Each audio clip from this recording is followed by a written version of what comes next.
नमस्ते साथीहरू, स्वागत छ तपाईहरुलाई मेरो यस YouTube च्यानल शेयर मार्केट नेपालमा। विभिन्न शेयर सम्बन्धी जानकारीमूलक भिडियो ल्याउँदै गरेको क्रममा आज म तपाईहरुसँग उपस्थित भएको छु एउटा नयाँ भिडियोको साथमा। यस भिडियोमा आज हामी कुरा गर्नेछौँ अब आउन लागेको नयाँ IPO ग्रीन भेन्चर हाइड्रोको बारेमा।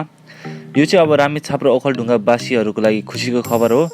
साथसाथै हामी जस्तै पब्लिकको लागि पनि खुशीको खबर रहेको छ। अब हामी कुरा गरौँ कि यो कम्पनीले कति IPO निष्कासन गर्न लागेको छ र कहिले निष्कासन गर्नेछ। यो कम्पनीको इस्यु म्यानेजर को हो, यो कम्पनीमा कति आवेदक दिने र यो कम्पनीको रेटिङ्स कस्तो छ बारे बुझ्नेछौँ। भिडियोलाई अन्तिमसम्म हेरिदिनु होला र यसमा भएको कुनै पनि पोइन्ट मिस नगरिदिनु होला। यो कम्पनीले रामेछाप र ओखलढुङ्गा बीचमा रहेको लिखु खोलाबाट 52.4 मेगावाटको जलविद्युत निर्माण गर्न लागेको छ। यो कम्पनीको टोटल इस्यु क्यापिटल 3.12 अर्ब रहेको छ भने यो कम्पनीले 62,50,000 बराबरको कुल 62 करोड 50 लाख रुपैयाँ IPO निष्कासन गर्न लागेको छ र यो कम्पनीको IPO निष्कासनको लागि धितोपत्र बोर्डमा अनुमति मागिसकेको छ र यो कम्पनीको इस्यु म्यानेजर अर्थात् धितोपत्र निष्कासन तथा बिक्री प्रबन्धनमा लक्ष्मी क्यापिटल लिमिटेडलाई राखेको छ। अब धेरै जसो लगानीकर्ताहरूको प्रश्न लागि यो IPO मा चाहिँ कतिको आवेदक दिने त, कति आवेदक दिने। यो कम्पनीले दुईटा चरणमा IPO निष्कासन गर्ने लागेको छ।